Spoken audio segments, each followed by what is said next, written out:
In the name of God, the Creator, the Living One, the source of reason, we hereby begin with the help of the Most High God and His best guidance to write the story of Hegar, the wise vizier of Sennacherib the king, and of Naden, sister's son to Hegar the sage.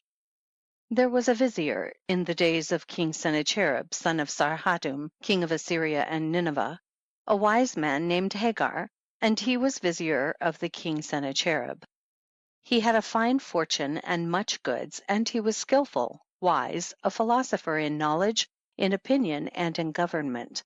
And he had married 60 women, and had built a castle for each of them. But with it all he had no child by any of these women who might be his heir.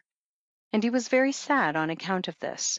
And one day he assembled the astrologers and the learned men and the wizards, and explained to them his condition and the matter of his barrenness. And they said to him, Go, sacrifice to the gods, and beseech them that perchance they may provide thee with a boy. And he did as they told him, and offered sacrifices to the idols, and besought them and implored them with request and entreaty. And they answered him not one word, and he went away sorrowful and dejected, departing with a pain at his heart. And he returned and implored the Most High God, and believed, beseeching him with a burning heart, saying, O Most High God, O Creator of the heavens and of the earth, O Creator of all created things, I beseech thee to give me a boy, that I may be consoled by him, that he may be present at my death, that he may close my eyes, and that he may bury me. Then there came to him a voice saying, Inasmuch as thou hast relied first of all on graven images, and hast offered sacrifices to them, for this reason thou shalt remain childless thy life long. But take Naden, thy sister's son, and make him thy child, and teach him thy learning and thy good breeding, and at thy death he shall bury thee. Thereupon he took Naden, his sister's son, who was a little suckling, and he handed him over to 8 wet nurses, that they might suckle him and bring him up. And they brought him up with good food and gentle training, and silken clothing, and purple and crimson. And he was seated upon couches of silk. And when Naden grew big, and walked, shooting up like a tall cedar, he taught him good manners, and writing, and science, and philosophy. And after many days King Sennacherib looked at Hegar, and saw that he had grown very old, and moreover he said to him, O my honored friend, the skillful, the trusty, the wise, the governor, my secretary, my vizier, my chancellor and director, verily thou art grown very old, and weighted with years, and thy departure from this world must be near. Tell me, who shall have a place in my service after thee? And Hegar said to him, O my lord, may thy head live forever. There is Naden, my sister's son, I have made him my child, and I have brought him up and taught him my wisdom and my knowledge. And the king said to him, O Hegar, bring him to my presence that I may see him, and if I find him suitable, put him in thy place, and thou shalt go thy way, to take a rest, and to live the remainder of thy life in sweet repose. Then Hegar went and presented Naden, his sister's son, and he did homage, and wished him power and honor. And he looked at him, and admired him, and rejoiced in him, and said to Hegar, Is this thy son, O Hegar? I pray that God may preserve him. And as thou hast served me and my father Sarhadum, so may this boy serve me and fulfill my undertakings, my needs, and my business, so that I may honor him and make him powerful for thy sake. And Hegar did obeisance to the king, and said to him, May thy head live, O my lord the king, forever. I seek from thee that thou mayest be patient with my boy Naden, and forgive his mistakes, that he may serve thee as it is fitting. Then the king swore to him that he would make him the greatest of his favorites and the most powerful of his friends, and that he should be with him in all honor and respect. And he kissed his hands and bade him farewell.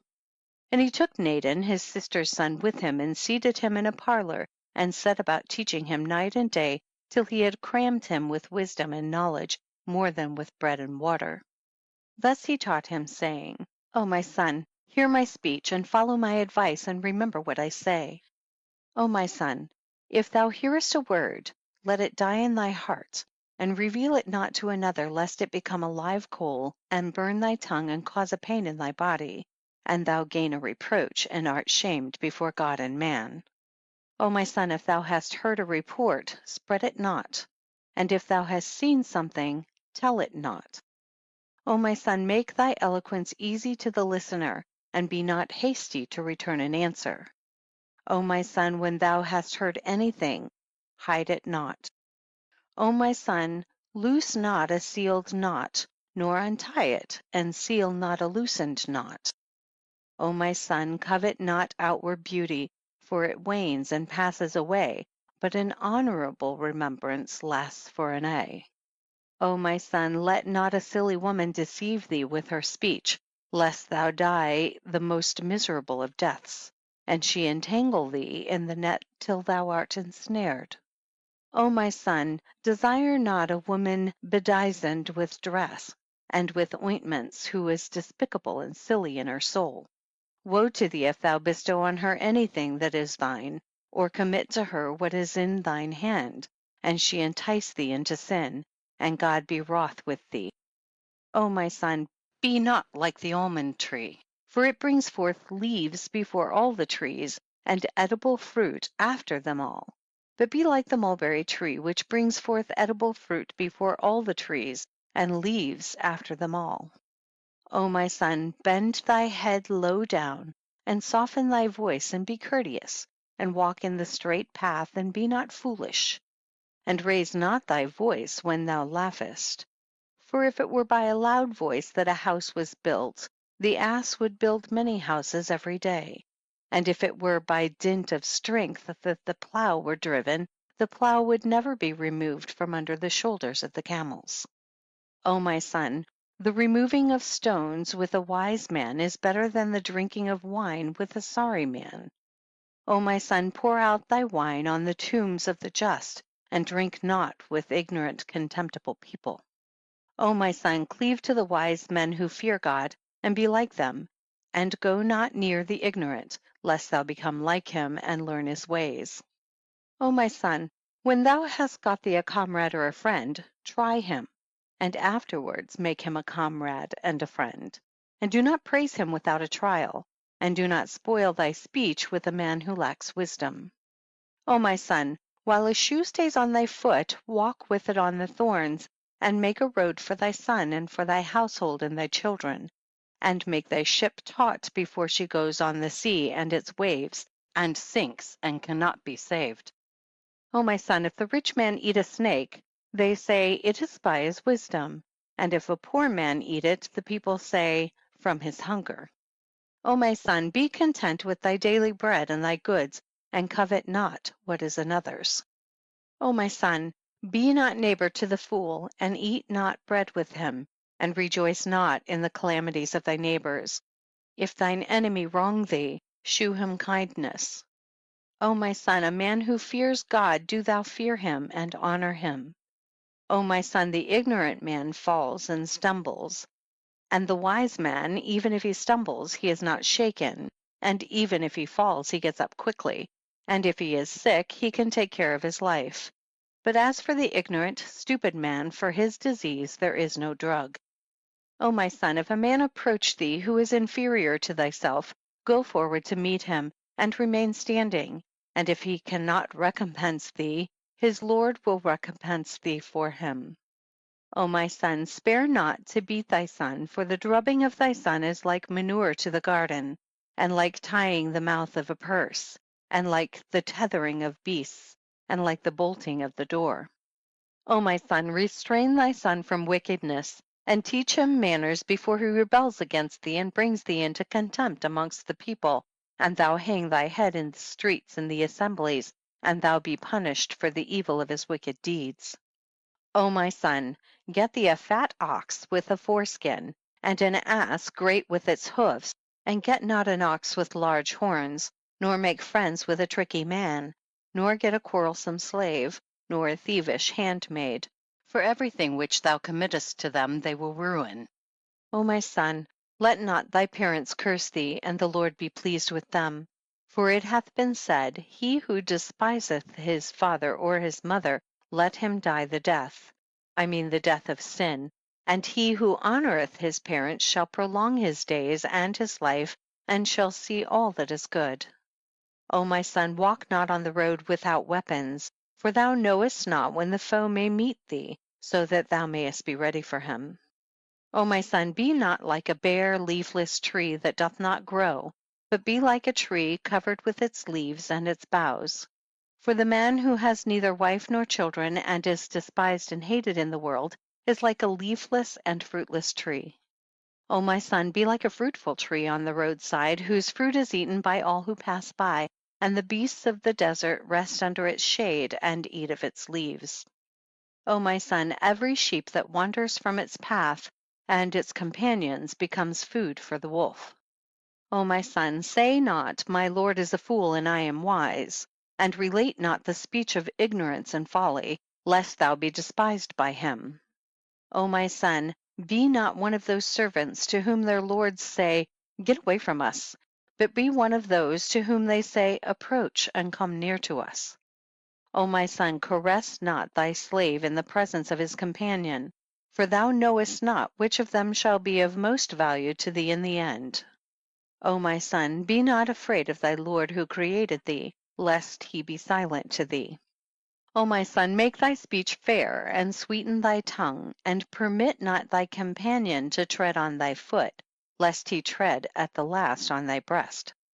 O my son, if thou beat a wise man with a word of wisdom, it will lurk in his breast like a subtle sense of shame.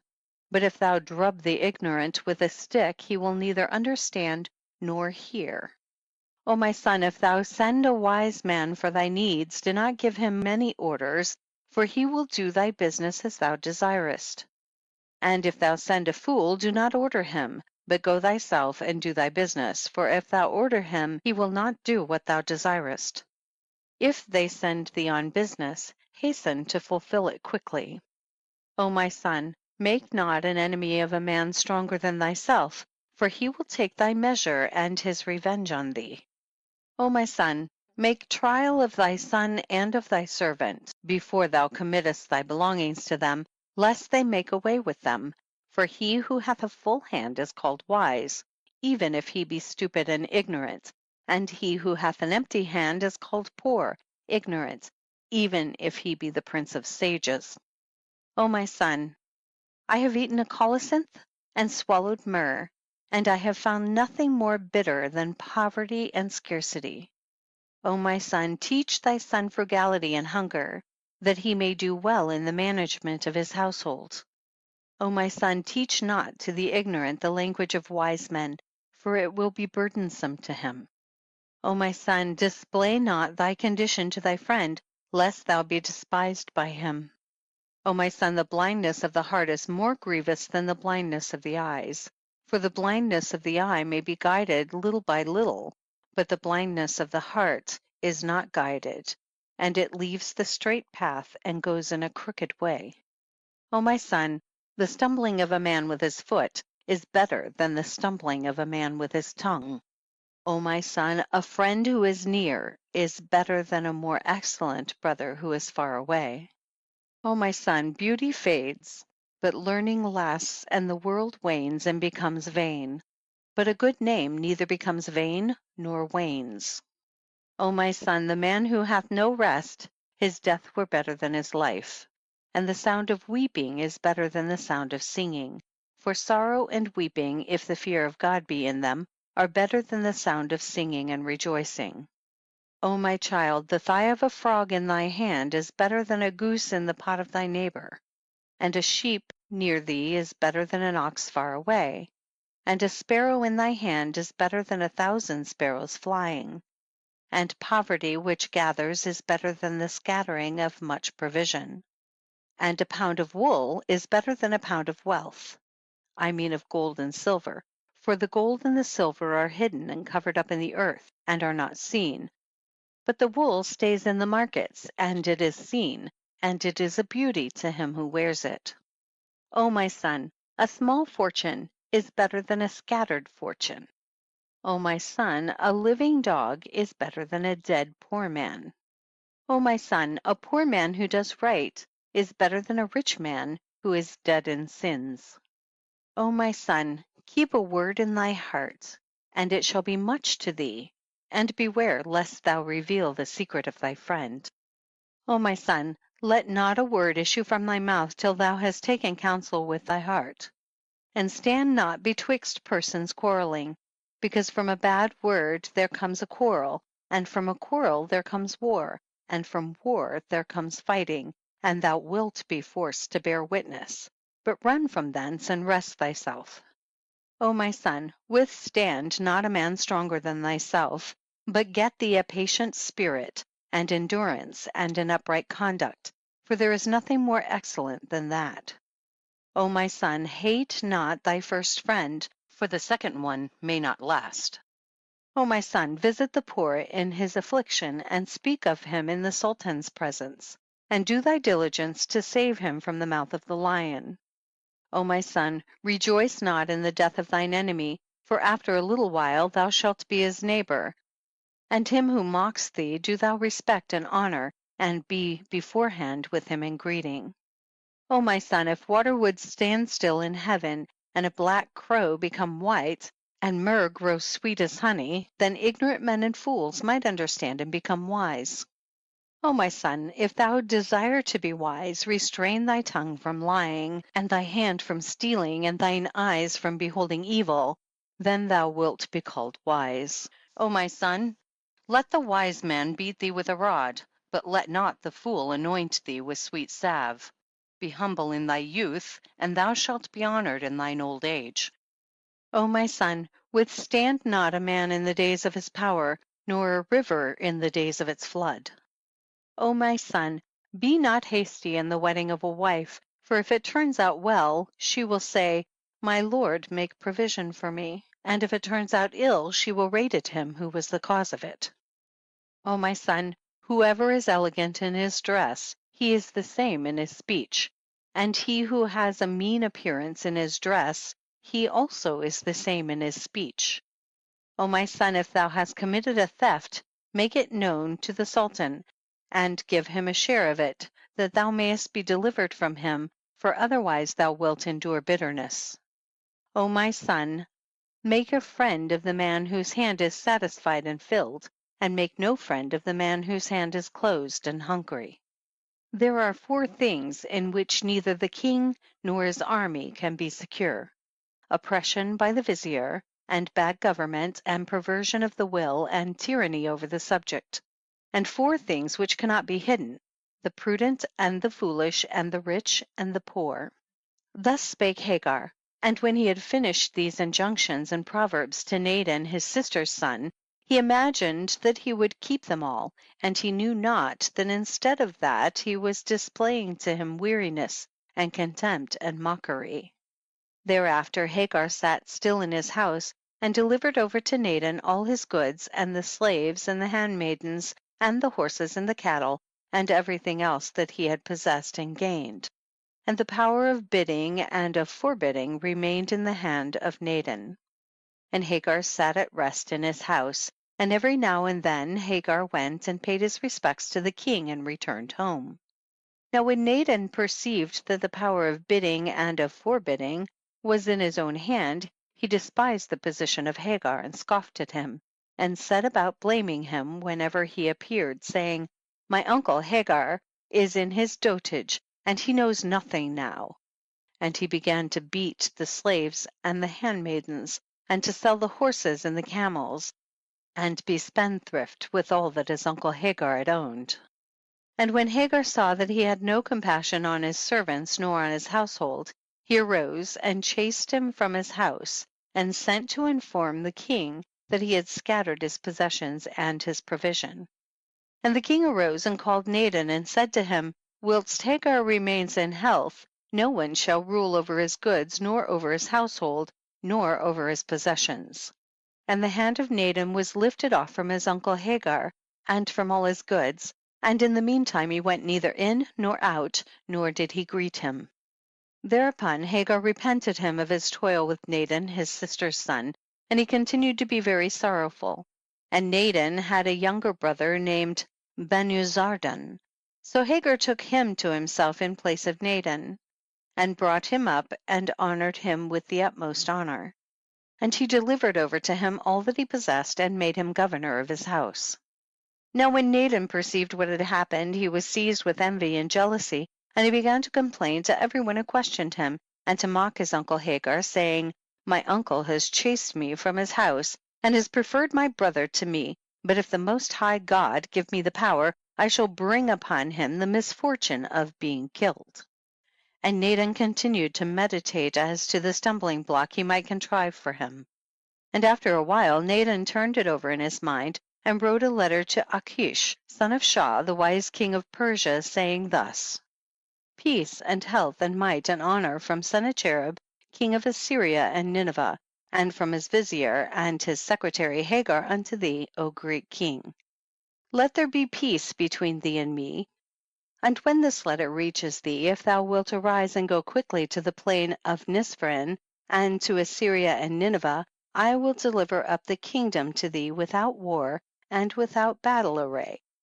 And he wrote also another letter in the name of Hagar to Pharaoh, king of Egypt. Let there be peace between thee and me, O mighty king.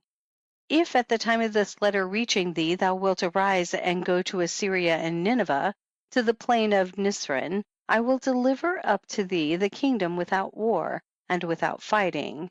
And the writing of Naden was like to the writing of his uncle Hagar.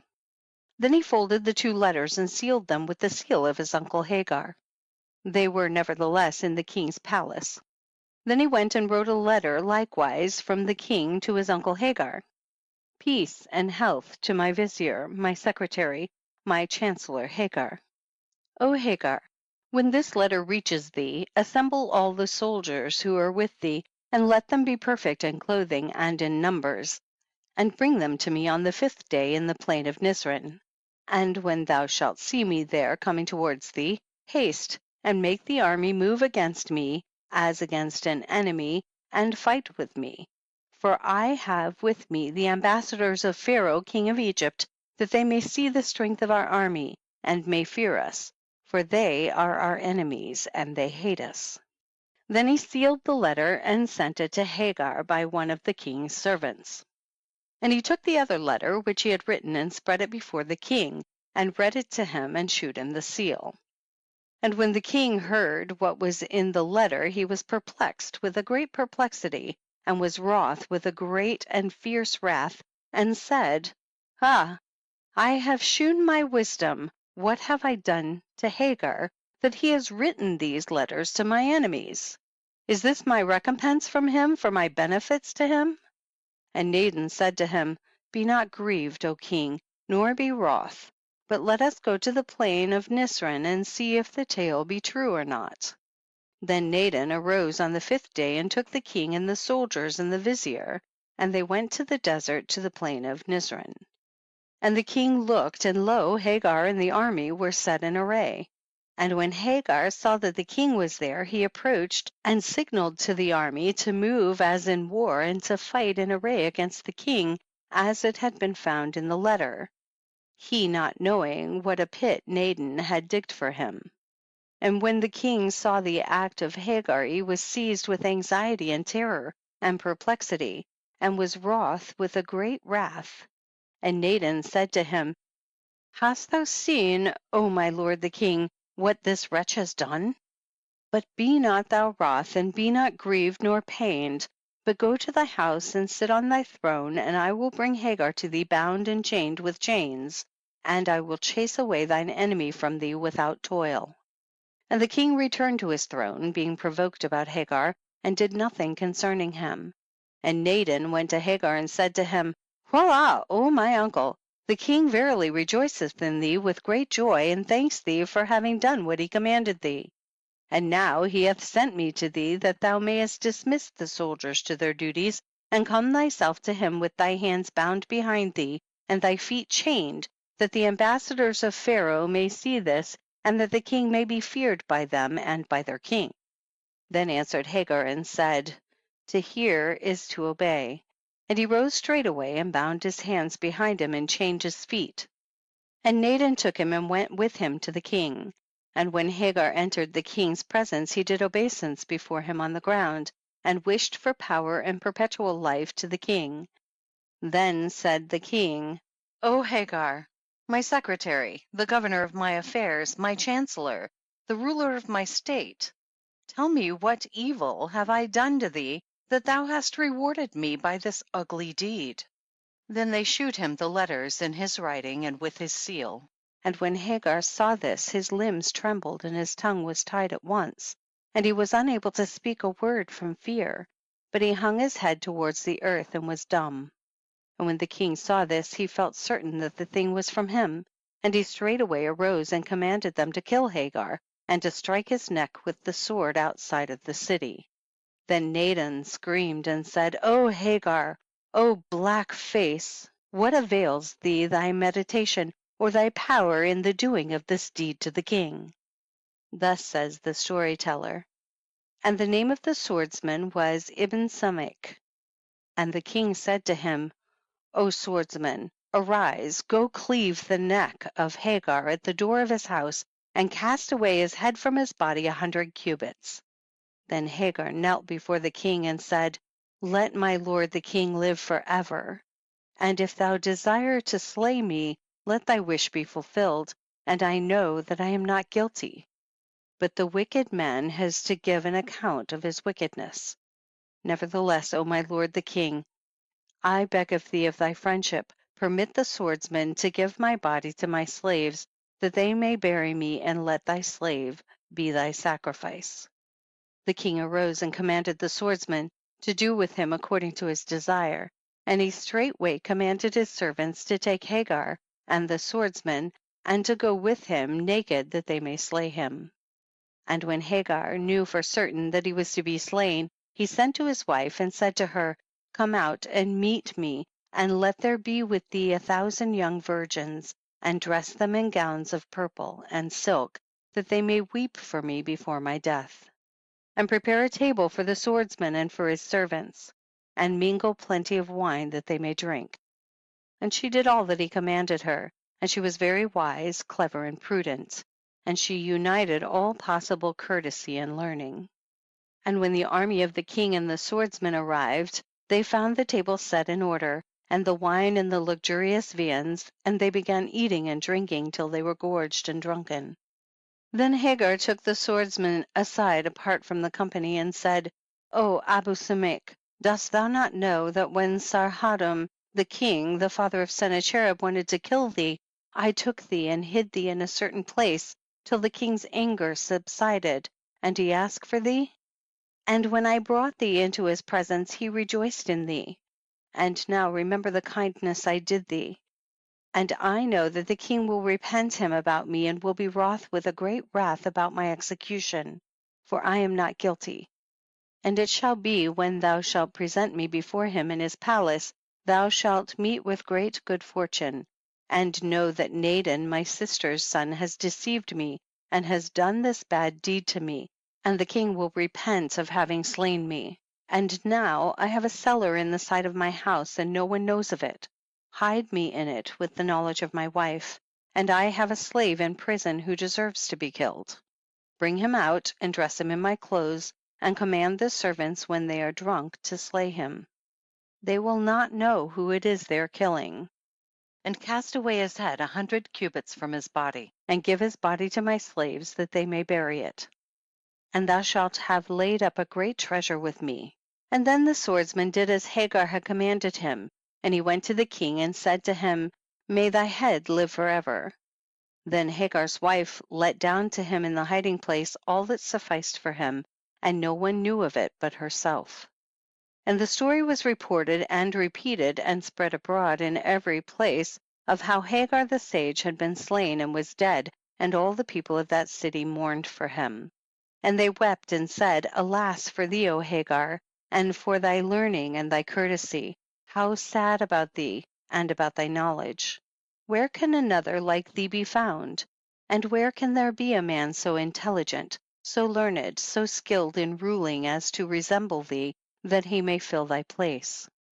But the king was repenting about Hegar, and his repentance availed him naught. Then he called for Naden, and said to him, Go, and take thy friends with thee, and make a mourning and a weeping for thy uncle Hegar. and lament for him as the custom is, doing honor to his memory. But when Naden, the foolish, the ignorant, the hard-hearted, went to the house of his uncle, he neither wept nor sorrowed nor wailed, but assembled heartless and dissolute people, and set about eating and drinking. And Naden began to seize the maidservants and the slaves belonging to Hagar, and bound them and tortured them and drubbed them with a sore drubbing. And he did not respect the wife of his uncle, she who had brought him up like her own boy, but wanted her to fall into sin with him. But Hagar had been cast into the hiding place, and he heard the weeping of his slaves and his neighbors, and he praised the Most High God, the Merciful One, and gave thanks, and he always prayed and besought the Most High God. And the swordsman came from time to Hagar whilst he was in the midst of the hiding place. And Hagar came and entreated him, and he comforted him, and wished him deliverance. And when the story was reported in other countries that Hagar the sage had been slain, all the kings were grieved and despised King Sennacherib, and they lamented over Hagar the solver of riddles. And when the king of Egypt had made sure that Hagar was slain, he arose straightway and wrote a letter to King Sennacherib, reminding him in it of the peace and the health and the might and the honor which we wish specially for thee, my beloved brother, King Sennacherib. I have been desiring to build a castle between the heaven and the earth, and I want thee to send me a wise, clever man from thyself to build it for me, and to answer all my questions, and that I may have the taxes and the custom duties of Assyria for 3 years. Then he sealed the letter and sent it to Sennacherib. He took it and read it and gave it to his viziers and to the nobles of his kingdom, and they were perplexed and ashamed, and he was wroth with a great wrath, and was puzzled about how he should act. Then he assembled the old men, and the learned men, and the wise men, and the philosophers, and the diviners, and the astrologers, and every one who was in his country, and read them the letter, and said to them, who amongst you will go to Pharaoh, king of Egypt, and answer him his questions? And they said to him, O our lord the king, know thou that there is none in thy kingdom who is acquainted with these questions, except Hagar thy vizier and secretary. But as for us, we have no skill in this, unless it be Naden his sister's son, for he taught him all his wisdom and learning and knowledge. Call him to thee, perchance he may untie this hard knot. Then the king called Naden and said to him, look at this letter and understand what is in it. And when Naden read it, he said, O my lord, who is able to build a castle between the heaven and the earth? And when the king heard the speech of Naden, he sorrowed with a great and sore sorrow, and stepped down from his throne and sat on the ashes, and began to weep and wail over Hagar, saying, O my grief! O Hagar, who didst know the secrets and the riddles! Woe is me for thee, O Hagar! O teacher of my country and ruler of my kingdom, where shall I find thy like? O Hagar, O teacher of my country, where shall I turn for thee? Woe is me for thee! How did I destroy thee? And I listened to the talk of a stupid, ignorant boy, without knowledge, without judgment, without manliness. And again, for myself, who can give thee to me just for once, or bring me word that Hagar is alive? And I would give him the half of my kingdom.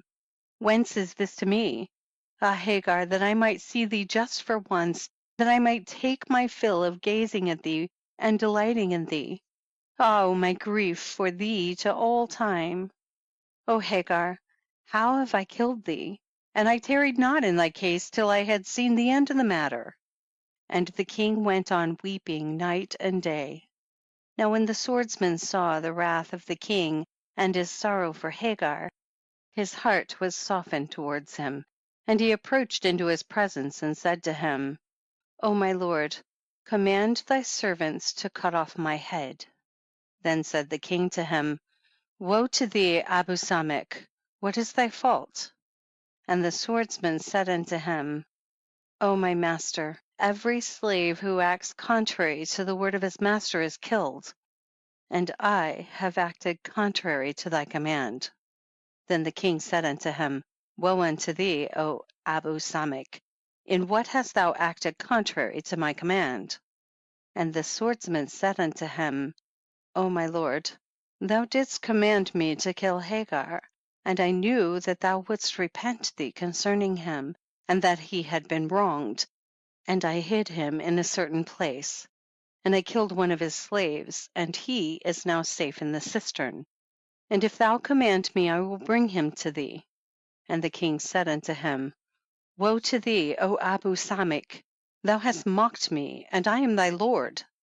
And the swordsman said unto him, Nay, but by the life of thy head, O my lord, Hagar is safe and alive. And when the king heard that saying, he felt sure of the matter, and his head swam, and he fainted from joy, and he commanded them to bring Hagar. And he said to the swordsman, O trusty servant, if thy speech be true, I would fain enrich thee and exalt thy dignity above that of all thy friends. And the swordsman went along rejoicing till he came to Hagar's house. And he opened the door of the hiding place and went down and found Hagar sitting, praising God and thanking him. And he shouted to him, saying, O Hagar, I bring the greatest of joy and happiness and delight. And Hagar said to him, What is the news, O Abu Samik? And he told him all about Pharaoh from the beginning to the end. Then he took him and went to the king.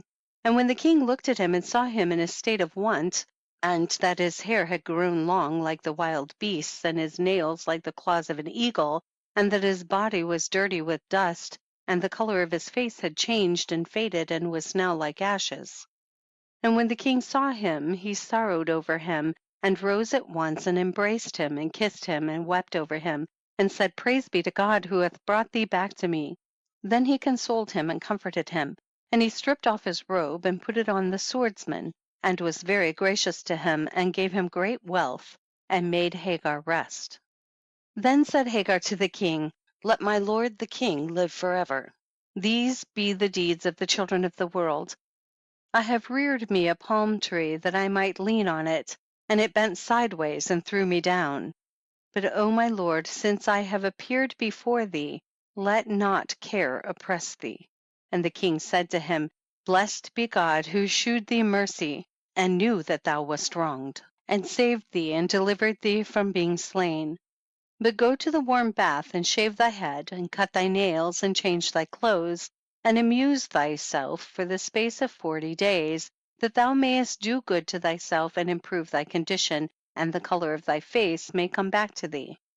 Then the king stripped off his costly robe, and put it on Hagar. And Hagar thanked God, and did obeisance to the king, and departed to his dwelling glad and happy, praising the Most High God. And the people of his household rejoiced with him, and his friends, and every one who heard that he was alive rejoiced also. And he did as the king commanded him, and took a rest for 40 days. Then he dressed himself in his gayest dress, and went riding to the king, with his slaves behind him and before him, rejoicing and delighted. But when Naden, his sister's son, perceived what was happening, fear took hold of him and terror, and he was perplexed, not knowing what to do. And when Hagar saw it, he entered into the king's presence and greeted him. And he returned the greeting and made him sit down at his side, saying to him, O my darling Hagar, look at these letters which the king of Egypt sent to us, after he had heard that thou wast slain. They have provoked us and overcome us, and many of the people of our country have fled to Egypt for fear of the taxes that the king of Egypt has sent to demand from us. Then Hagar took the letter and read it, and understood all its contents. Then he said to the king, Be not wroth, O my lord. I will go to Egypt, and I will return the answers to Pharaoh, and I will display this letter to him, and I will reply to him about the taxes, and I will send back all those who have run away, and I will put thy enemies to shame with the help of the Most High God, and for the happiness of thy kingdom. And when the king heard this speech from Hagar, he rejoiced with a great joy, and his heart was expanded, and he shewed him favor. And Hagar said to the king, Grant me a delay of 40 days, that I may consider this question and manage it. And the king permitted this. And Hagar went to his dwelling, and he commanded the huntsman to capture 2 young eaglets for him. and they captured them and brought them to him. And he commanded the weavers of ropes to weave 2 cables of cotton for him, each of them 1,000 cubits long. And he had the carpenters brought and ordered them to make 2 great boxes, and they did this. Then he took 2 little lads and spent every day sacrificing lambs and feeding the eagles and the boys, and making the boys ride on the backs of the eagles. And he bound them with a firm knot, and tied the cable to the feet of the eagles, and let them soar upwards little by little every day to a distance of 10 cubits, till they grew accustomed and were educated to it. And they rose all the length of the rope till they reached the sky, the boys being on their backs. Then he drew them to himself. And when Hagar saw that his desire was fulfilled, he charged the boys that when they were borne aloft to the sky, they were to shout, saying, "Bring us clay and stone, that we may build a castle for King Pharaoh, for we are idle." And Hagar was never done training them and exercising them till they had reached the utmost possible point of skill. Then leaving them, he went to the king and said to him, "O my lord, the work is finished according to thy desire. Arise with me, that I may shew thee the wonder." So the king sprang up and sat with Hagar, and went to a wide place, and sent to bring the eagles and the boys. And he tied them and let them off into the air all the length of the ropes, and they began to shout as Hagar had taught them. Then he drew them to himself and put them in their places. And the king and those who were with him wondered with a great wonder. And the king kissed Hagar between his eyes and said to him, "Go in peace, O my beloved, O pride of my kingdom, to Egypt, and answer the questions of Pharaoh, and overcome him by the strength of the Most High God." Then he bade him farewell, and took his troops and his army, and the young men and the eagles, and went towards the dwelling of Egypt. And when he had arrived, he turned towards the country of the king. And when the people of Egypt knew that Sennacherib had sent a man of his privy council to talk with Pharaoh and to answer his questions, they carried the news to King Pharaoh, and he sent a party of his privy counselors to bring him before him. And he came and entered into the presence of Pharaoh, and did obeisance to him, as it is fitting to do to kings. And he said to him, "O my lord the king, Sennacherib the king hails thee with abundance of peace and might and honor. And he has sent me, who am one of his slaves, that I may answer thee thy questions, and may fulfill all thy desire. For thou hast sent to seek from my lord the king a man who will build thee a castle between the heaven and the earth. And I, by the help of the Most High God, and thy noble favor and the power of my lord the king, will build it for thee as thou desirest. But, O my lord the king, what thou hast said in it about the taxes of Egypt for 3 years, now the stability of a kingdom is strict justice.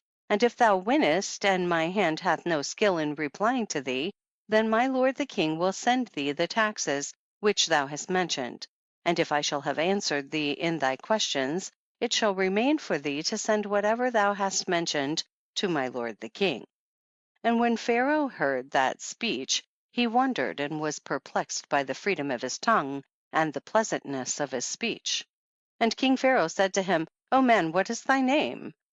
And he said, "Thy servant is Abiquam, and I am a little ant of the ants of King Sennacherib." And Pharaoh said to him, "Had thy lord no one of higher dignity than thee, that he has sent me a little ant to reply to me and to converse with me?" And Hagar said to him, "O my lord the king, I would to God most high that I may fulfill what is on thy mind, for God is with the weak that he may confound the strong." Then Pharaoh commanded that they should prepare a dwelling for Abiquam, and supply him with provender, meat and drink, and all that he needed. And when it was finished 3 days afterwards, Pharaoh clothed himself in purple and red, and sat on his throne, and all his viziers, the magnates of his kingdom, were standing with their hands crossed, their feet close together, and their heads bowed. And Pharaoh sent to fetch Abiquam, and when he was presented to him, he did obeisance before him, and kissed the ground in front of him. And King Pharaoh said to him, "O Abiquam, whom am I like? And the nobles of my kingdom, to whom are they like?" And Hagar said to him, "O my lord the king, thou art like the idol Bel, and the nobles of thy kingdom are like his servants." He said to him, "Go, and come back hither tomorrow. So Hagar went as King Pharaoh had commanded him, and on the morrow Hagar went into the presence of Pharaoh, and did obeisance and stood before the king. And Pharaoh was dressed in a red color, and the nobles were dressed in white. And Pharaoh said to him, O Abiquam, whom am I like? And the nobles of my kingdom, to whom are they like? And Abiquam said to him, O my lord, thou art like the sun, and thy servants are like its beams. And Pharaoh said to him, Go to thy dwelling, and come hither tomorrow. Then Pharaoh commanded his court to wear pure white, and Pharaoh was dressed like them and sat upon his throne, and he commanded them to fetch Hagar. And he entered and sat down before him, and Pharaoh said to him, O Abiquam, whom am I like? And my nobles, to whom are they like? And Abiquam said to him, O my lord, thou art like the moon, and thy nobles are like the planets and the stars. And Pharaoh said to him, Go, and tomorrow be thou here. Then Pharaoh commanded his servants to wear robes of various colors, and Pharaoh wore a red velvet dress, and sat on his throne, and commanded them to fetch Abiquam. And he entered and did obeisance before him. And he said, O Abiquam, whom am I like? And my armies, to whom are they like? And he said, O my lord, thou art like the month of April, and thy armies are like its flowers. And when the king heard it, he rejoiced with a great joy, and said, O Abiquam, the first time thou didst compare me to the idol Bel, and my nobles to his servants, and the second time thou didst compare me to the sun, and my nobles to the sunbeams. And the third time thou didst compare me to the moon, and my nobles to the planets and the stars. And the fourth time thou didst compare me to the month of April, and my nobles to its flowers. But now, O Abiquam, tell me, thy lord, King Sennacherib, whom is he like? And his nobles, to whom are they like? And Hagar shouted with a loud voice and said, Be it far from me to make mention of my lord the king, and thou seated on thy throne. But get up on thy feet, that I may tell thee whom my lord the king is like, and to whom his nobles are like. And Pharaoh was perplexed by the freedom of his tongue and his boldness in answering. Then Pharaoh arose from his throne and stood before Hagar and said to him, Tell me now, that I may perceive whom thy lord the king is like, and his nobles, to whom they are like. And Hagar said to him, My lord is the God of heaven, and his nobles are the lightnings and the thunder, and when he wills, the winds blow, and the rain falls. And he commands the thunder, and it lightens and rains. And he holds the sun, and it gives not its light, and the moon and the stars, and they circle not. And he commands the tempests, and it blows, and rain falls, and it tramples on April, and destroys its flowers and its houses. And when Pharaoh heard this speech, he was greatly perplexed, and was wroth with a great wrath, and said to him, O man, tell me the truth, and let me know who thou really art. And he told him the truth. I am Hegar the scribe, greatest of the privy counselors of King Sennacherib, and I am his vizier, and the governor of his kingdom, and his chancellor.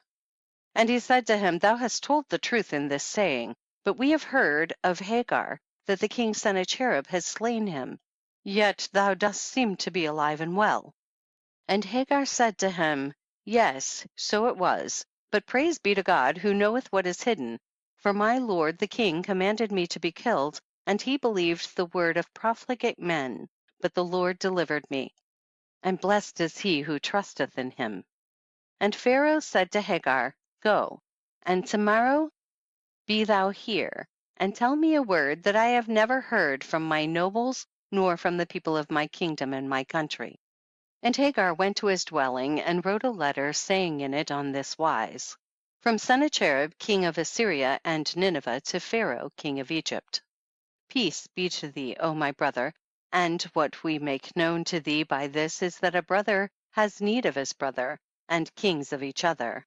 And my hope from thee is that thou wouldst lend me 900 talents of gold, for I need it for the victualling of some of the soldiers, that I may spend it upon them.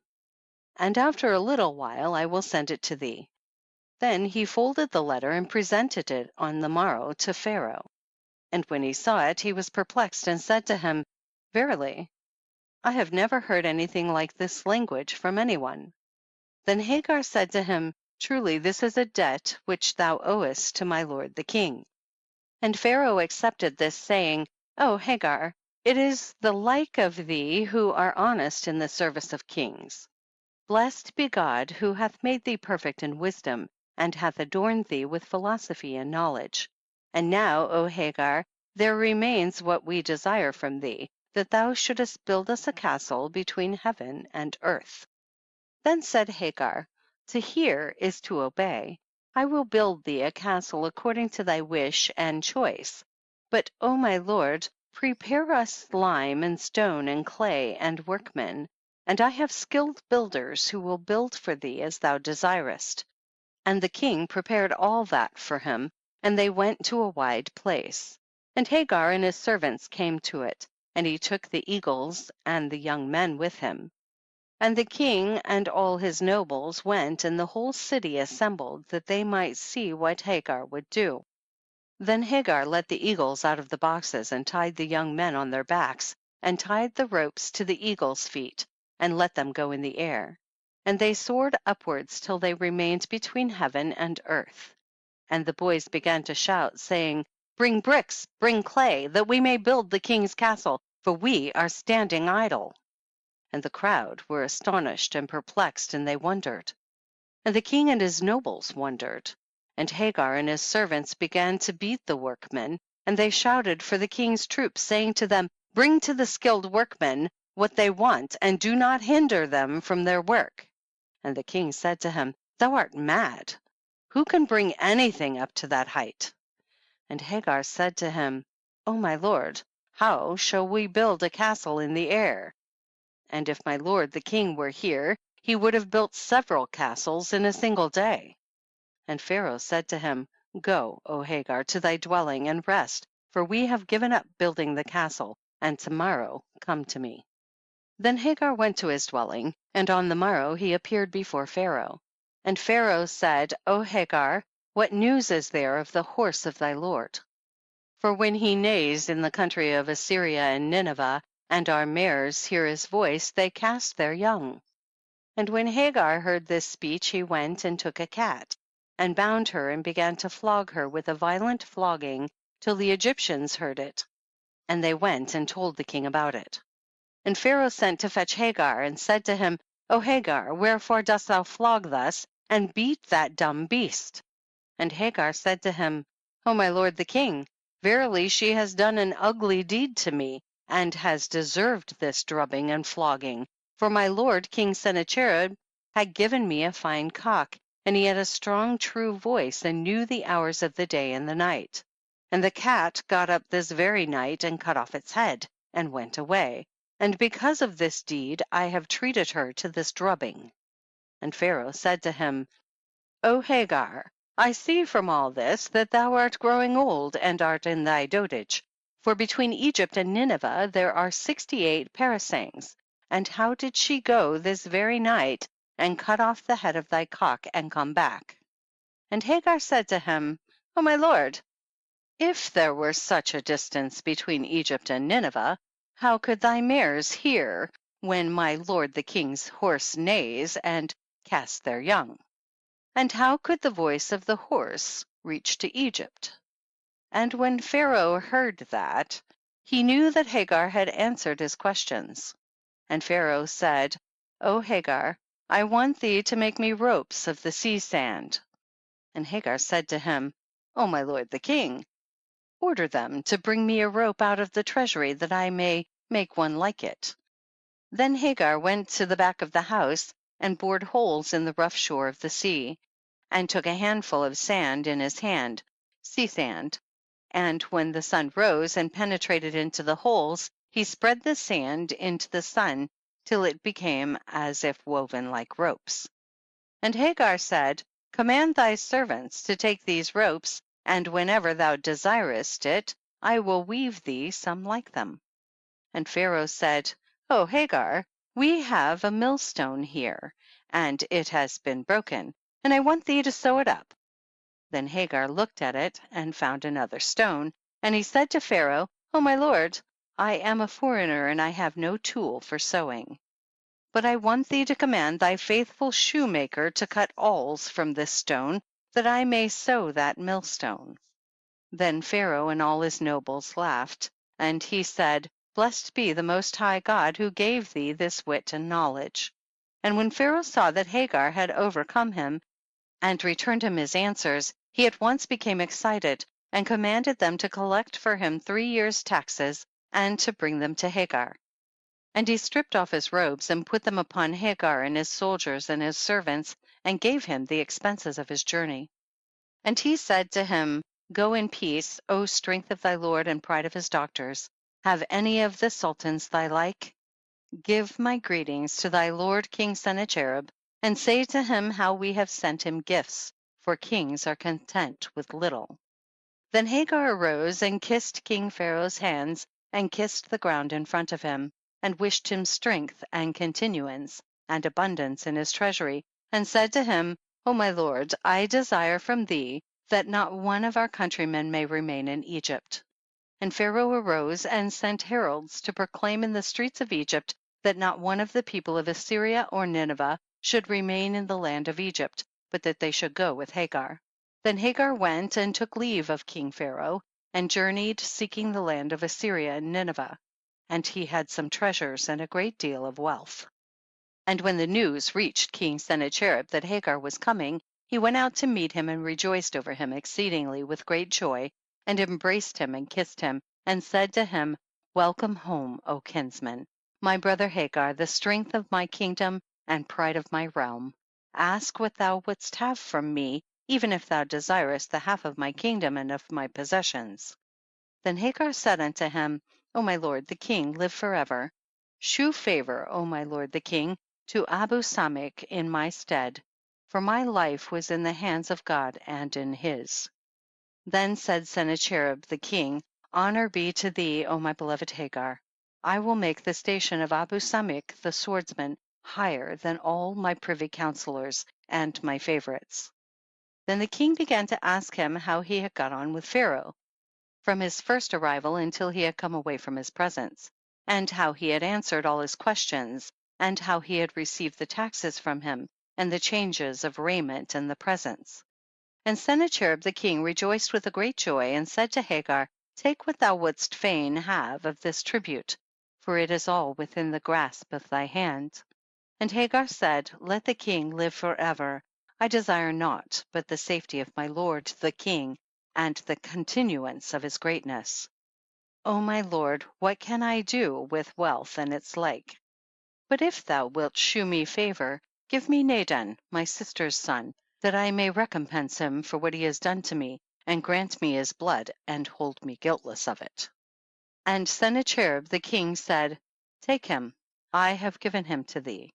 And Hagar took Naden his sister's son, and bound his hands with chains of iron, and took him to his dwelling, and put a heavy fetter on his feet, and tied it with a tight knot.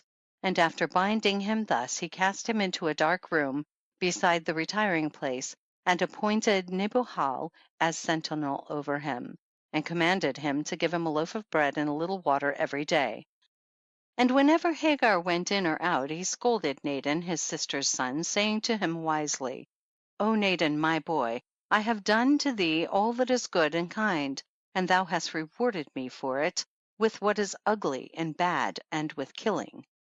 O my son, it is said in the Proverbs, he who listeneth not with his ear, they will make him listen with the scruff of his neck." And Naden said, "For what cause art thou wroth with me?" And Hagar said to him, "Because I brought thee up, and taught thee, and gave thee honor and respect, and made thee great, and reared thee with the best of breeding, and seated thee in my place that thou mightest be my heir in the world.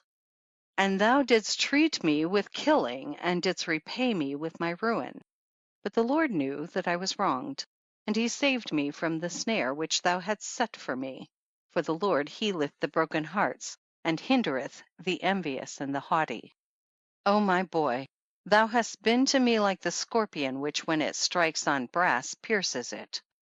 O my boy, thou art like the gazelle who was eating the roots of the madder, and it said to her, Eat of me today and take thy fill, and tomorrow they will tan thy hide in my roots.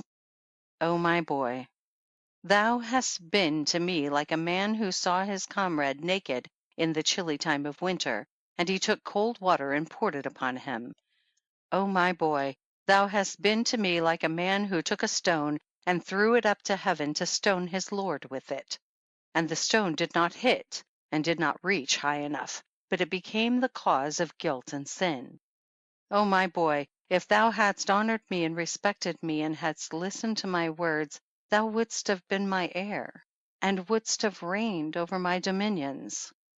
O my son, I know thou that if the tail of the dog or the pig were 10 cubits long, it would not approach to the worth of the horses, even if it were like silk.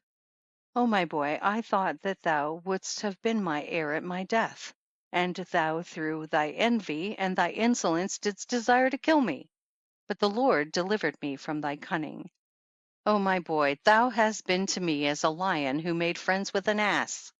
And the ass kept walking before the lion for a time, and one day the lion sprang upon the ass and ate it up. O my son, thou hast been to me like a trap which was set up on the dunghill. And there came a sparrow and found the trap. And the sparrow said to the trap, What doest thou here? Said the trap, I am praying here to God. And the lark asked it also, What is the piece of wood that thou holdest? Said the trap, That is a young oak tree on which I lean at the time of prayer. Said the lark, And what is that thing in thy mouth? Said the trap, That is bread and victuals, which I carry for all the hungry and the poor who come near to me. Said the lark, Now then may I come forward and eat, for I am hungry. And the trap said to him, Come forward. And the lark approached that it might eat. But the trap sprang up and seized the lark by its neck. And the lark answered and said to the trap, If that is thy bread for the hungry, God accepteth not thine alms and thy kind deeds. And if that is thy fasting and thy prayers, God accepteth from thee neither thy fast nor thy prayer, and God will not perfect what is good concerning thee. O my boy, thou hast been to me like a weevil in the wheat, for it does no good to anything but spoils the wheat and gnaws it.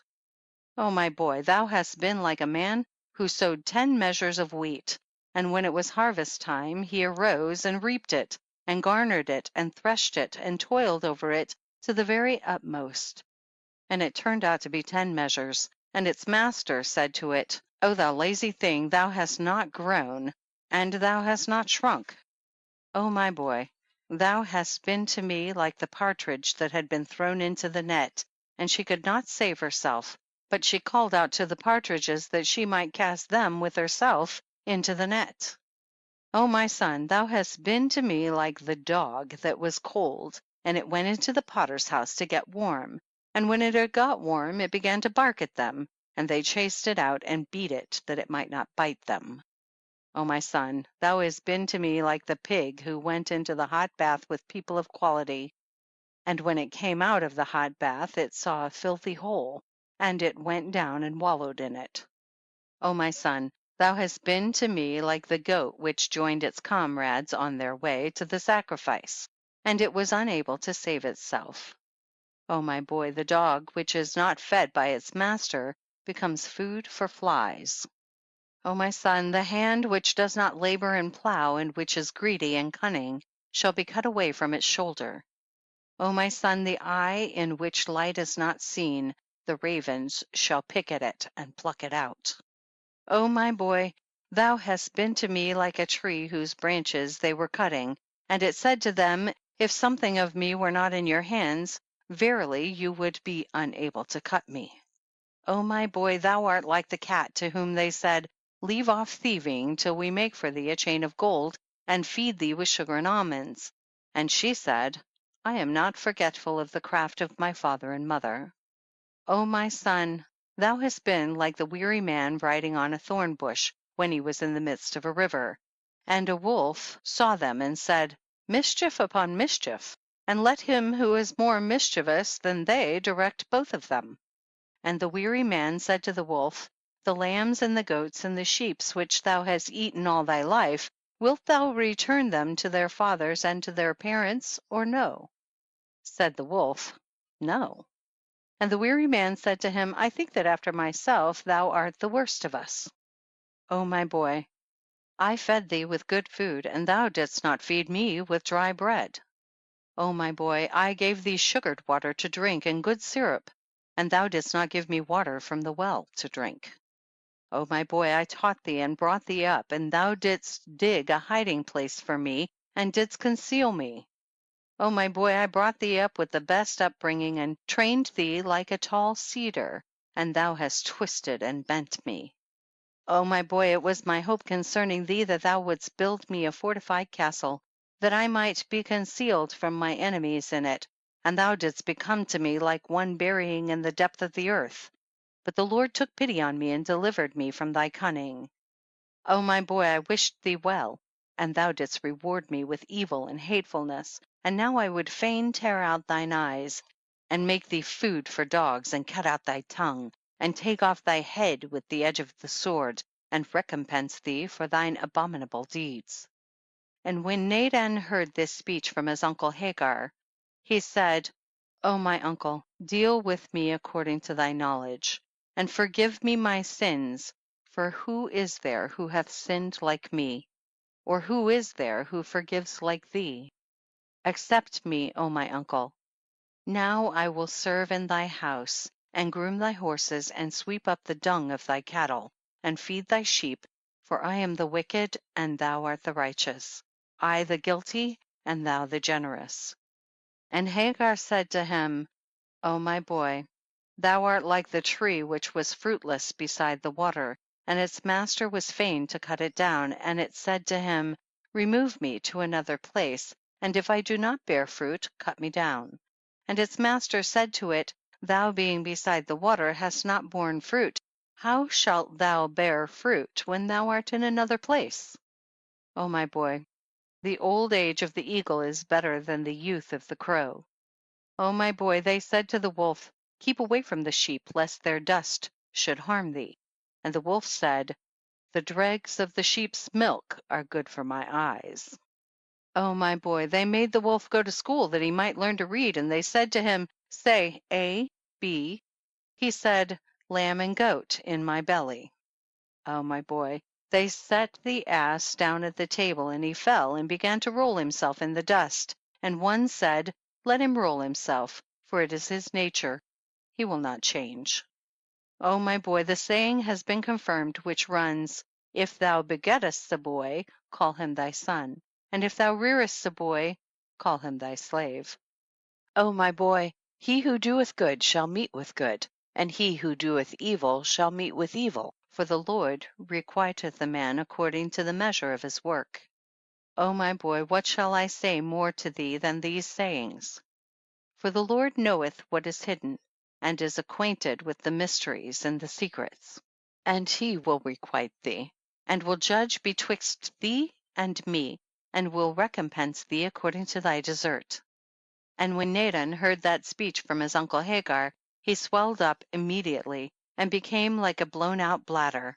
And his limbs swelled, and his legs, and his feet, and his side, and he was torn, and his belly burst asunder, and his entrails were scattered, and he perished and died. And his latter end was destruction, and he went to hell. For he who digs a pit for his brother shall fall into it, and he who sets up traps shall be caught in them. This is what happened, and what we found out about the tale of Hagar, and praise be to God forever. Amen and peace. This chronicle is finished with the help of God. May he be exalted. Amen, amen, amen.